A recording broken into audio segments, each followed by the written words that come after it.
यार एक सिंपल सा सवाल है कि अगर मान लो कि आपको एक क्रेडिट कार्ड दे दिया जाए जिसकी लिमिट 1 लाख रुपए रखी जाए और साथ ही साथ एक डेबिट कार्ड भी दे दिया जाए जिसमें आपके खुद के पैसे हैं 1 लाख रुपए, तो जरा सोचो कौन सा कार्ड है जो ज्यादा डेंजरस हो सकता है, कौन सा कार्ड आपको ज्यादा फाइनेंशियल फ्रीडम दे सकता है। आज इस वीडियो में हम लोग यही डिकोड करने वाले हैं कि एक डेबिट कार्ड कैसे अलग होता है क्रेडिट कार्ड से, और बहुत ही सिंपल तरीके से। तो इस वीडियो में एंड तक बने रहिए क्योंकि एंड में मैं आपको दूंगा एक चीट शीट जिससे आप ये इजीली पता लगा सकते हो कि यार कौन सा कार्ड कहाँ यूज करना है। तो welcome to my YouTube channel, मैं हूं आपका खोटा सिक्का और यहाँ हम बात करते हैं फाइनेंस के बारे में, और वो भी बहुत सिंपल वर्ड्स में, ताकि आप मेरे से कनेक्ट हो पाओ और हम इजीली इसको याद रख पाए। तो आज की इस वीडियो में हम पहले तो ये डिकोड करें कि यार ये डेबिट कार्ड और क्रेडिट कार्ड फर्क क्या है दोनों में, किस कार्ड के क्या प्रोज हैं, क्या कॉन्स हैं, और most importantly real life examples और टिप्स के साथ बात करते हैं। तो चलिए शुरू करते हैं। सबसे पहले डेबिट कार्ड के बारे में बात कर लेते हैं। यार डेबिट कार्ड डायरेक्टली लिंक होता है आपके बैंक अकाउंट से, यानी कि जितना पैसा आपके बैंक अकाउंट में पड़ा हुआ है ना उतना ही आप यूज कर सकते हो। फॉर एग्जाम्पल मान लेते हैं कि आपके बैंक अकाउंट के अंदर 10,000 रुपए हैं, तो आप ये मान के चलो कि आप 9,500 की तो शॉपिंग कर ही सकते हो और 500 रुपए कुछ बचा लेना अपने बैंक अकाउंट में, हवाबाजी नहीं करनी। और मित्र ये भी ध्यान रखना है कि 11,000 की ट्रांजेक्शन मत करवा लेना, डिक्लाइन हो जाएगी। और शॉप पे खड़ा हुआ बंदा वो भी सोच रहा होगा कि यार ये कैसा बंदा है, इसको कितने अकाउंट में पैसे पड़े हैं ये तक नहीं पता है। एनीवेज चलो अब आगे बात करते हैं इसके प्रोज की। सबसे बड़ा प्रो तो यार यही है कि यार ये सारा का सारा पैसा आपका है और आप पे कोई डेट नहीं है, ना कोई इंटरेस्ट चार्ज करेगा और ना कोई लोन है। सेकंड पॉइंट आ जाता है कि यार ये इजी टू मैनेज है, जहां स्पेंड करना है आप वहां स्पेंड कर सकते हो। जैसे कि आपको कहीं घूमने जाना है तो आप वहां स्पेंड कर सकते हो, अगर आपको कोई स्टडीज के लिए बुक चाहिए तो आप वहां स्पेंड कर सकते हो, और अगर कोई फेस्टिवल आ रहा है, मान लेते हैं दिवाली आ रही है तो आप पटाखे ले सकते हो, और होली आ रही है तो आप गुलाल भी ले सकते हो। All depends on you. फिर थर्ड पॉइंट आ जाता है यार इसमें ओवर स्पेंडिंग का कोई चांस ही नहीं रह जाता, क्योंकि यार इसकी एक लिमिट होती है, आपको पता है कि आपके पास इतने पैसे हैं और आप इतना यूज करोगे। तो ये बात थी सारे के सारे इसके फायदों की। अब बात कर लेते हैं यार एक डेबिट कार्ड के नुकसान क्या होते हैं। तो चलिए शुरू करते हैं। अब यार इसमें ना ज्यादातर रिवॉर्ड्स और कैशबैक बहुत ही लिमिटेड मिलते हैं बैंक की तरफ से as comparative to a credit card. Second आ जाता है यार मान लो बाय एनी चांस आपके उस बैंक अकाउंट के साथ एक फ्रॉड हो जाता है, तो यार जो पैसे है ना आपके वो तुरंत वापस नहीं मिलते। बैंक पूरी जांच पड़ताल करेगा, ध्यान से देखेगा ईच एंड एवरी मोमेंट, फिर जाके कुछ टाइम बाद आपका वो पैसा आपको वापस मिल पाएगा। और हाँ यार मुझे कमेंट करके जरूर बताएं कि आपने अपनी लाइफ में सबसे पहला कार्ड एक डेबिट कार्ड लिया था या फिर एक क्रेडिट कार्ड लिया था, और ये भी बताएं कि यार आपने फर्स्ट परचेज क्या करी थी उससे। चलो अब ये बात कर लेते हैं कि यार एक क्रेडिट कार्ड क्या होता है। तो बेसिकली क्रेडिट कार्ड एक ऐसा कार्ड होता है जो बैंक आपको देता है, बट वो होता लोन की तरह ही है, एक शॉर्ट टर्म लोन।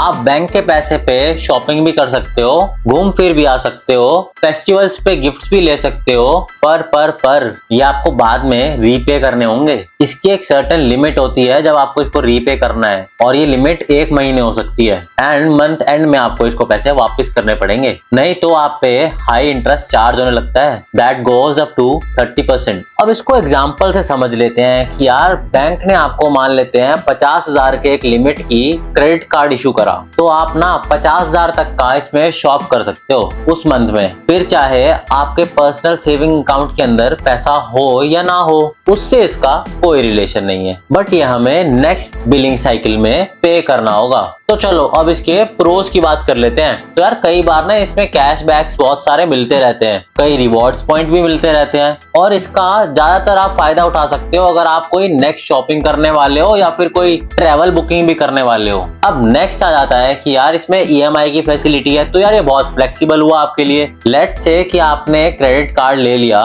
और आपने उसमें से 10,000 रुपए यूज कर लिए, तो आप उस 10,000 को एज अ ईएमआई में विद इंटरेस्ट पे भी कर सकते हो। थर्ड आ जाता है यार जब आप ना बहुत ही इसको तरीके से यूज करते हो ना, तो आपका एक क्रेडिट स्कोर होता है जो कि टाइम टू टाइम रीपे करने से बिल्ड होता रहता है, और आपको अगर फ्यूचर में कोई नेक्स्ट बड़ा प्रोडक्ट लेना है तो उसमें आपके बहुत हेल्प करता है। और फ्यूचर में अगर आपने कोई नेक्स्ट लोन लेना है मान लेते हैं, या फिर कोई नेक्स्ट क्रेडिट कार्ड लेना है किसी बैंक से, तो ये क्रेडिट क्रेडिट स्कोर आपकी हेल्प करता है आपको ईएमआई दिलाने में और वो क्रेडिट कार्ड की लिमिट भी एक्सीड कराने में। Hence the better your repayment behaviour with the bank is, आपकी वो लिमिट बढ़ती जाएगी क्योंकि बैंक तो हर चीज डिटेक्ट कर रहा है आपकी, ये बात ध्यान रखिए। अब इसके कॉन्स की बात कर लेते हैं कि यार अगर आपने ना टाइम पे नहीं करा, जैसे कि मैंने आपको वीडियो के स्टार्टिंग में बताया, यार 30 से 40% आपको चार्जेस देने पड़ सकते हैं over the spending you have done. Also यार मान लेते हैं कि यार वो आपका क्रेडिट कार्ड 50,000 की लिमिट का था। अब अगर बैंक के हिसाब से सोचोगे तो यार अगर आपने 50,000 का लिया है तो आपको पूरे 50,000 की जरूरत नहीं होगी, आपको लगभग 30-40,000 की पड़ सकती है। बट यहीं अगर आप 50,000 यूज कर रहे हो तो इस हिसाब से एक तरीके से ये ओवर स्पेंडिंग भी है। हेंस ये ओवर स्पेंडिंग का हाई चांस बना देता है और धीरे धीरे आप हो सकता है कि एक ट्रैप में फंसते जाएं। नेक्स्ट आ जाता है आपका, इसमें जुड़े होते हैं कई हिडन चार्जेस, जैसे कि प्रोसेसिंग फी होती है, एक एनुअल फी होती है। हेंस इसका भी हमेशा ध्यान रखना पड़ता है। अब आपको क्या लगता है कि यार क्रेडिट कार्ड ज्यादा रिस्की है या फिर वो स्मार्ट है? कमेंट बॉक्स में रिस्की या स्मार्ट प्ले कमेंट जरूर करें, जो भी आपको लगता है। तो चलो आगे चलते हैं। अब इसको साइड बाय साइड कंपेयर भी कर लेते हैं। तो मैंने इसको 5 फीचर्स के तौर पे डिवाइड किया है। तो चलो शुरू करते हैं। पहला पार्ट मैंने ये लिया है कि यार ये जो पैसा है दोनों तरफ, चाहे वो डेबिट कार्ड का हो चाहे वो क्रेडिट कार्ड का हो, ये आखिर बिलोंग किससे करता है? तो यार जो डेबिट कार्ड का पैसा होता है ना, वो आपका खुद का है, हार्ड अर्न मनी है। और जो सेकंड है यानी कि क्रेडिट कार्ड का पैसा, वो है बैंक का, यानी कि उधार का पैसा जो आपने लिया हुआ है बैंक से। अब सेकंड आ जाता है कि यार इसका लिमिट कितना है। तो जाहिर सी बात है यार, एक डेबिट कार्ड में आपकी लिमिट वो होगी जितने आपके पास एक बैंक अकाउंट के अंदर पैसे पड़े हुए हैं। लेट्स से कि आपके पास 2 लाख रुपए पड़े हैं, तो वो जो लिमिट होगी वो 2 लाख रुपए हो जाएगी। Whether in case of credit card आपकी लिमिट वो होगी जो बैंक डिसाइड करेगा। वो डिसाइड करता है ये आपके क्रेडिट स्कोर के हिसाब से, आपके रीपेमेंट पास हिस्ट्री के हिसाब से। तो ये लिमिट 10,000 भी हो सकती है और 5 लाख भी हो सकती है, depending upon the behaviour you have done with your repayment system in the past. Third यहाँ पर आ जाता है, क्या यार डेबिट कार्ड और क्रेडिट कार्ड पे इंटरेस्ट भी लगता है? तो यार रही बात डेबिट कार्ड की, यार जो पैसा आपका ही है उस पे क्या ही बात का इंटरेस्ट लगना। और जब हम क्रेडिट कार्ड की बात करते हैं, in case you fail to pay the repayment amount, bank आपसे चार्ज करेगा एक मोटा 30% से 40% तक का एक इंटरेस्ट। तो हाँ, डेबिट कार्ड में नहीं, क्रेडिट कार्ड में लगता है आपका इंटरेस्ट। फोर्थ पॉइंट आ जाता है यार कैशबैक्स एंड रिवॉर्ड्स। या डेबिट कार्ड के केस में ना के बराबर ही कैशबैक और रिवॉर्ड्स मिलते हैं। Whether in case of credit card, वहां पर आपको मिलते हैं ज्यादा ऑफर्स और ज्यादा बेनिफिट। अब 5वां पॉइंट यहाँ पर ये आ जाता है कि क्या यार एक डेबिट कार्ड आपके क्रेडिट स्कोर को इम्पैक्ट करता है या फिर एक क्रेडिट कार्ड आपके क्रेडिट स्कोर को इम्पैक्ट करता है? तो देखो, जो आपका डेबिट कार्ड होता है वो आपको कोई नुकसान नहीं करता आपके क्रेडिट स्कोर का। वेदर जब आप फेल हो जाते हो अपनी रीपेमेंट करने में with in case of credit cards, तब आपका सिबिल स्कोर यानी कि क्रेडिट स्कोर हमेशा गिरता है, हमेशा इफेक्ट हो जाता है। तो हमेशा ध्यान रखें, कुछ भी हो जाए बट अपना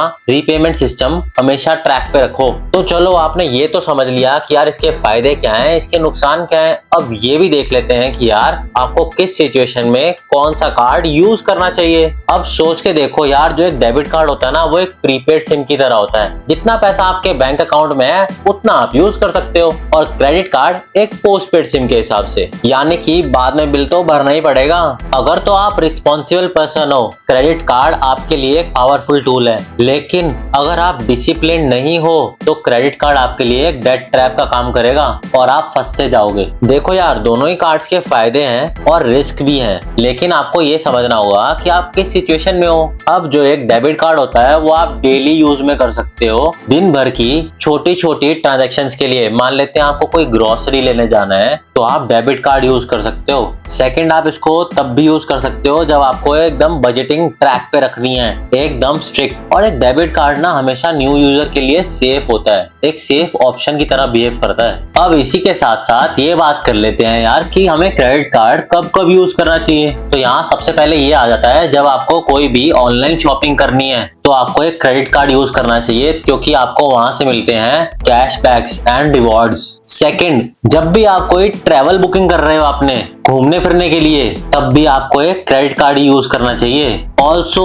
third point is the main, जब भी आपको एक क्रेडिट स्कोर बिल्ड करना है तो आपको हमेशा एक क्रेडिट कार्ड यूज करना पड़ेगा, क्योंकि डेबिट कार्ड तो ये आपको बेनिफिट्स नहीं देता, बट हमेशा याद से तभी लेना जब आप उसे यूज करके रीपेमेंट टाइम से कर पाओ। और अब जाते जाते मैं आपको ये बोलना चाहूंगा कि यार अगर ये वीडियो आपको जरा सा भी हेल्पफुल लगा हो ना तो याद से इसे लाइक कर देना, सब्सक्राइब कर देना चैनल को और इसको शेयर कर देना अपने उन दोस्तों के साथ जिनको एक क्रेडिट कार्ड और एक डेबिट कार्ड के बीच में फर्क समझने की बहुत जरूरत है, ताकि वो हमेशा फाइनेंशियली एक सही रास्ते पे चलते जाएं। एंड इन दी एंड आपको अब ये बिल्कुल क्लियर हो गया होगा कि यार एक डेबिट कार्ड और क्रेडिट कार्ड में क्या फर्क है। एंड ऑलवेज रिमेंबर, पैसा कमाना जरूरी है लेकिन उसे समझना और उस पर कंट्रोल रखना वो भी हमेशा जरूरी है। अब मैं आपका खोटा सिक्का आपसे इजाजत लेता हूं और हम मिलते हैं नेक्स्ट वीडियो के साथ। Till then